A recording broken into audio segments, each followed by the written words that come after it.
छत्रपती शिवाजी महाराज की जय।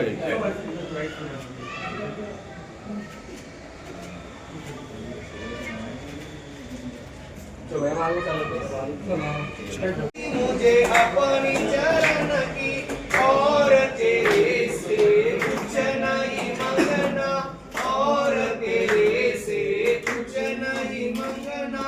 मैं बंदे का सवाल इतना, मैं सेवक का सवाल इतना। यांच्या शुभ हस्ते विडा अर्पण करून या ठिकाणी खऱ्या अर्थाने प्रचाराचा शुभारंभ होत असताना या ठिकाणी मंचावर उपस्थित आहेत परमपूज्य नागराज बाबा उर्फ आत्याबाई आवर्जून उपस्थित आहेत, ज्यांनी या ठिकाणी विकास केला आणि ज्यांचं खऱ्या अर्थाने आपल्या सर्वांवर प्रेम आहे आणि हा पश्चिम मतदारसंघातला अतिशय विकसनशील असा हा प्रभाग। आणि तुमचं जे हे झालेलं आहे सध्या युती बिघडलेली आहे त्या संदर्भात तुमचं काय मत आहे? आमची तयारी होती युती करण्यासाठी 7-8 बैठका झाल्या, पण त्या बैठकीमध्ये तोडगा निघाला नाही आणि मग तोडगा न निघाल्यामुळं शिवसेनेला म्हणजे युती न करता शिवसेनेला हे लढावं लागले। किती उमेदवार निवडून येत महापालिकेत तुमची? महानगरपालिकेत आमचे उमेदवार महानगरपालिकेत झेंडा फडकन शिवसेनेच्या आशीर्वादानं बाळासाहेबांच्या आशीर्वादानं इतके आमचे उमेदवार निवडून येतील। कुठल्या मुद्द्यावर जाणार आहात महापालिकेत? आम्ही म्हणजे एक तर विकासाच्या मुद्द्यावर जाणार, एकनाथ शिंदे साहेबांच्या काळात मुख्यमंत्री असताना आणि नगर विकास खातं त्यांच्याकडे असल्यामुळं या शहराचा पाण्याचा प्रश्न, रस्त्याचा प्रश्न, विजेचा प्रश्न, सुरक्षेचा असे अनेक प्रश्न घेऊन आम्ही मतदारासमोर जाणार। पण अजूनही पाण्याचा प्रश्न पाहिजे तेवढा सुटला नाही। पाण्याचा प्रश्न हा सुटलेला आहे, टप्प्याटप्प्यानं पाणी आता प्रत्येक भागात हे सुरू झालेलं आहे आणि मला वाटतं निवडणूक झाली तर सगळ्या शहराला मुबलक पाणी हे मिळणार। विश्वास म्हणजे गेले 6 वर्ष प्रशासन काम पाहत होतं, परंतु आम्ही कुठेही कमी पडलो नाही। 6 वर्षात रोजच्या रोज मतदारांच्या दारात होतो आणि 100% विकास तेव्हा पण केलेला आहे। पद नसताना सुद्धा आम्ही कामं करत असतो। महापौर होतात तर किती कामं केली आणि त्या कामाच्या बळावर त्यावेळेस स्त्री भ्रूण हत्या हा खूप मोठा विषय होता। सोनोग्राफी सेंटरवरती आम्ही कारवाई केली, मुलींची संख्या कमी होत होती म्हणून ती कारवाई करणं खूप गरजेचं होतं। परत काही महिलांना आम्ही परमनंट केलं, महिला सुरक्षिततेसाठी आम्ही प्रयत्न केले, महिलांच्या गृहोद्योगासाठी बचत गटांसाठी प्रयत्न केले, रोजगार मिळवून दिले।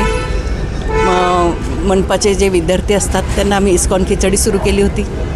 परत 52 फुटी भगवान गौतम बुद्धांची मूर्ती आम्ही सिद्धार्थ गार्डनमध्ये बसवली होती।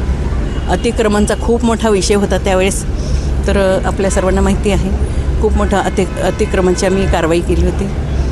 अजून बरे विकासाच्या मुद्द्यावर पुढे जाणार, विकासाच्या मुद्द्यावरतीच आम्ही पुढे जाणार आहे आणि लोकांना 24 तास आम्ही सेवा देत असतो। मग विकासाच्या व्यतिरिक्तसुद्धा आम्ही कामं करत असतो। बरीच मदत झालेली, कोरोनाच्या काळामध्ये भरपूर म्हणजे लोकांना बेड मिळवून द्या, कोणाला ICU मिळवून दे, कोणाला रेमडेसिवीरसाठी प्रयत्न केले। गोडेले साहेबांनी खूप प्रयत्न केले, मी घरातून टिफिन पाठवायचे, साहेब बेड उपलब्ध करून देण्यासाठी अगदी राजेश टोपेंकडे सुद्धा रेमडेसिवीरसाठी गेले होते। भरपूर कार्य केले। शिवसेनेचे तिन्ही उमेदवार या प्रभागातून निवडून येतील। आता जनतेनेच ठरवलेलं आहे या उमेदवारांना निवडून देण्याचं। निवडणूक आम्ही विकासच्या मुद्द्यावर लढवत आहोत, निवडणूक आम्ही सामाजिक बांधिलकीतनं लोकांची कामं करायची आहेत या मुद्द्यावर आम्ही निवडणूक लढवत आहोत। भूल तापांना नागरिकांनी ठरवलेलं आहे, बळी पडणार नाही आणि जो त्यांचं काम करतो त्यालाच लोक निवडून देतील हे मला खात्री आणि विश्वास आहे। विरोधकाला काय संदेश द्याल?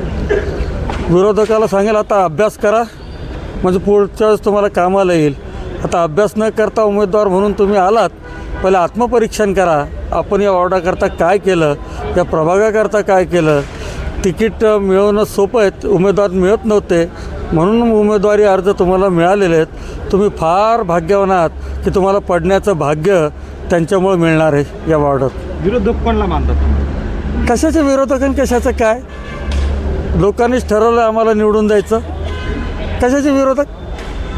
काय विरोधक नाही. घरातून पकडून आणलं, गळ्यात रुमाल टाकला, तो का विरोधक होतो का? अरे तत्त्वाने लढावं लागतं. विकास कामं करून केलेली दाखवावं लागतं. जसं पालकमंत्र्यांनी सांगितलं की त्यांनी 2 तरी कामं दाखवावीत. कशाचं विरोधक? कसा ताकदीचा पाहिजे विरोधक, कसा समूह आमच्या तोडीस तोड पाहिजे. त्यांनी समाजामध्ये काम केलेलं पाहिजे. झोपेतून उठायचं, एखाद्याच्या कार्यालयावर जायचं, गळ्यात रुमाल घालायचा, दुसऱ्या दिवशी मी उमेदवार म्हणून मिरवायचं, त्याला उमेदवार मी विरोधक मानत नाही. हो, महापौर कोणत्या पक्षाचा होईल? महायुतीचा महापौर होईल. चला.